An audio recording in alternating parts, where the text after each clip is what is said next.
بسم الله الرحمن الرحيم. السلام عليكم ورحمة الله وبركاته. أهلا بكم في فيديو جديد. قبل ما نبدأ، أنا عملت جروب على الفيسبوك، هسيب لكم اللينك بتاعه في الديسكريبشن. الجروب ده يعني هنحاول إن احنا نتواصل بينكم، وحضراتكم تتواصل معايا بخصوص الكورس وازاي نطوره منه. وبرضو يعني الكورس ده الجروب ده إن شاء الله هيكون يعني مقفول شوية بحيث يعني نطلعه أكبر استفادة. طيب، الفيديو اللي فات عملنا شوية حاجات كده بالبايثون ويندو، سيلكت وجيت كاونت. إن شاء الله هنعمله نفس الحكاية بس بالاي دي اي. احنا قلنا إن الفرق بين البايثون ويندو والاي دي اي إن الاي دي اي هضطر إن أنا أربط بينه وبين الارك. طيب ازاي؟ الأول هنفتحه هنا الاي دي اي بتاع الارك جي اي اس اللي نازل معاه، سواء ارك ماب او ارك جي اس برو. تمام، يعني اللي هيشتغل ارك جي اس برو مفيش مشكله برضه. طيب، هنفتحه هنا ونعمله ملف جديد، وهنقول له هنا import للمكتبه اللي احنا شغالين بيها ارك باي. طيب، يعني ايه import؟ احنا اتفقنا ان ارك باي دوت اسم اللايبراري او الباكج اللي هتشتغل معانا، صح؟ بقول له import المكتبه، استورد المكتبه. تمام، يعني اي مكتبه انا عاوز اشتغل بيها بنقول له ايه؟ import arc باي مثلا، import matplotlib، import os، وهكذا. تمام. طيب، دي طريقه الاستيراد. طب في طرق تانية؟ في طرق تانية. ايه هي؟ دي هنعرفها ان شاء الله في الكورسات الجايه. تمام. طيب، هنقول له ان دلوقتي import arc باي، وعاوز بس ايه؟ اتاكد ان الارك باي شغاله. فهنقول له هنا بعد ما تستوردها print ايه؟ print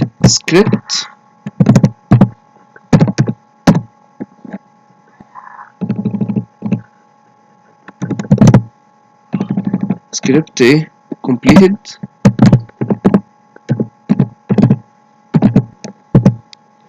script completed، ونقول له run. هو لو run ايه؟ يبقى كده يبقى احنا كده شغالين صح. هنحفظه زي ما هو في الانترو، طبعا في السكريبت، في ملف السكريبت زي ما احنا عملنا. طيب، لو هو عمل برنت يبقى الارك باي شغاله. طيب، عمل برنت يبقى شغاله خلاص. تمام. عاوزين بقى نربطه عاوزين نربطه الشيب فايل بالاي دي اي. ازاي؟ هنيجي هنا وناخد اسم الشيب فايل، كنترول سي، ونيجي هنا نحطه له. تمام، زي ما هو كده. تمام. طيب، هو كده خلاص؟ لا، لسه بدري. هو بدأ ده اسم الشيب فايل بس. طب هو فين مساره اصلا من البي سي؟ هنحطه له كمان. هو فين؟ انا حاطه في السي، في احمد داتا، في داتا، صح؟ هو ده المسار. يبقى هناخد ده كمان، كنترول سي، ونحطه هنا ايه؟ قبله. تمام، الباك سلاش. ماشي. تمام، والباك سلاش، ونقول له هنا ار، عشان البايثون ما بتقراش السلاش دي، انا عاوزها سلاش المعكوسه اللي هي دي. تمام. فهنقول له ار، يعني كل اللي انت شايفهم دولت اعكسهم.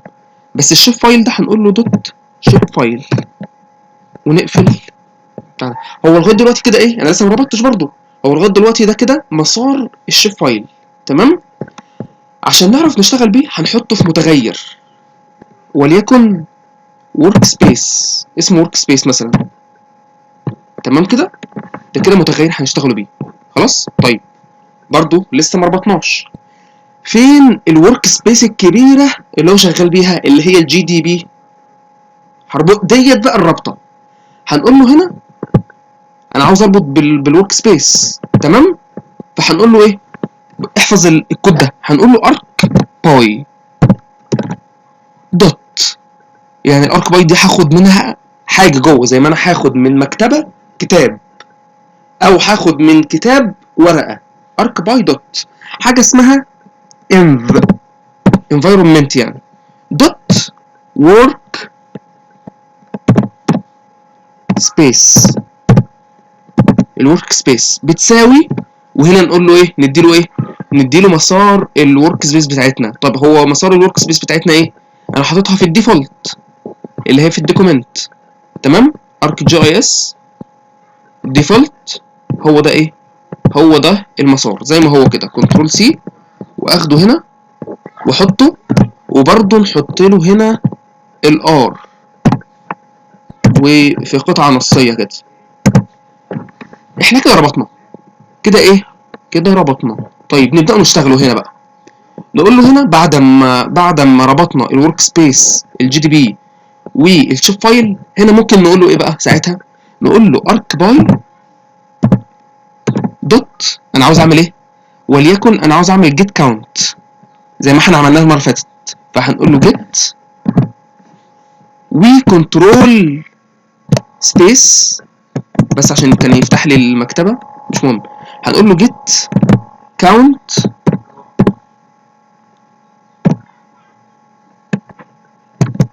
مانجمنت،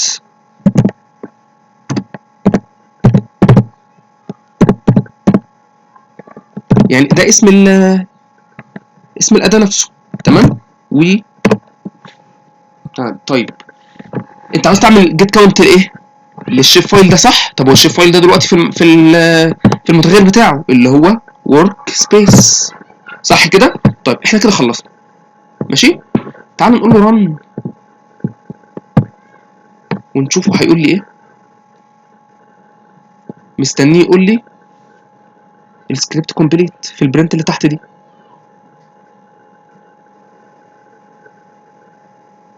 ها يلا يا عم الكمبيوتر،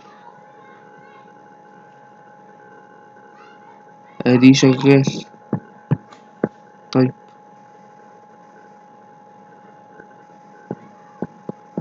هو معلش الكمبيوتر عندي تقيل شويه. اه خلاص اشتغل اهو، تمام. طيب تعال نروحوا فين؟ تعال نروحوا في الارك. الارك تعال في الجي دي بي، او اسف هو كان المفروض، اسف كان هنا ارك باي ديت، كنت المفروض نحطها في متغير وليكن ار بتساوي، وهنا نقول له برنت الار، برنت الار دي جواها ايه؟ جواها المانجمنت، جواها الجيت كاونت، تمام. طيب هنشوفه تحت هنا هيقول لي ايه. المفروض يقول لي العدد وال وسكريبت كومبليت.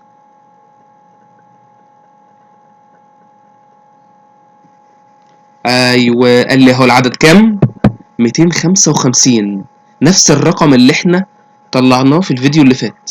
طيب ناخده كمان حاجه، نيجي هنا ونقول له بعد دي، نيجي هنا نقول له ارك باي، يعني كمان ايه؟ كمان اداه مثلا ارك باي دوت، انا عاوز اعمل ايه؟ سيلكت فتح لي هو البتاع دي سيلكت اناليسز، اهي سيلكت اناليسز، تمام.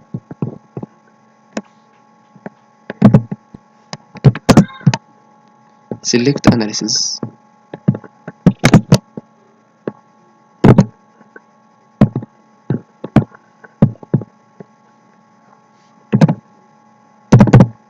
طيب سيلكت اناليسز هو عاوز ايه؟ احنا عاوزين 3 حاجات، عاوزين الوركس، عاوزين الشيب فايل، وعاوزين الاوت بوت هيكون ايه، الوير. طيب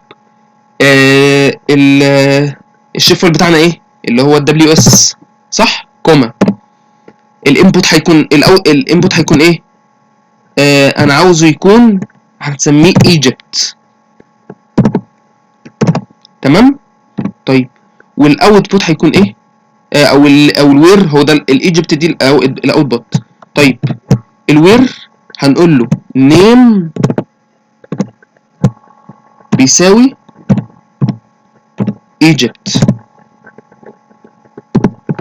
دي الوير اللي هو المفروض هيجيب عليها. خلصنا رن. مستني هنا يقول لي ايه نتيجه ثالثه، يقول لي 255 والسكريبت. طبعا مش هيطلع لي هنا الشيب فايل الجديد بتاع ايجيبت ده، هيكون جابه من في الارك.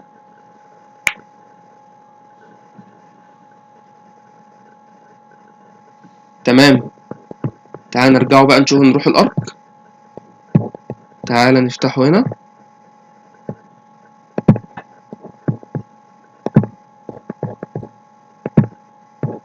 عاوز اعمل بس ريفرش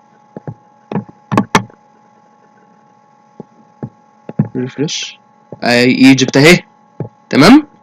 طيب هنسحبها جوه هنا ونغير لونها عشان تتميز. تمام كده.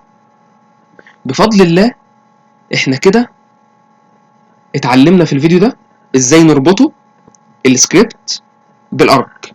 طيب ازاي نحول السكريبت اللي احنا عملناه ده؟ طبعا يعني انا هرفع السكريبت دوت على جوجل درايف ونديلكم برضو اللينك عشان لو عاوزين تذاكروا منه. طيب ازاي احول كل ده اللي انا كتبته لاداه اللي هي ايه؟ وليكن الاداه تسالني ايه الشيب فايل اللي انت عاوز تشتغل بيه، وعلى حسب الشيب فايل يعمل لي ايه؟ يعمل لي سيلكت مثلا وجيت كاونت. ده ان شاء الله هنعرفوه في الفيديو الجاي، انتظرونا. لو عجبك الفيديو ما تنساش اللايك والشير، ولو لسه ما اشتركتش في القناه اعمل سبسكرايب، واشوفكم في فيديو جديد، والسلام عليكم ورحمه الله وبركاته.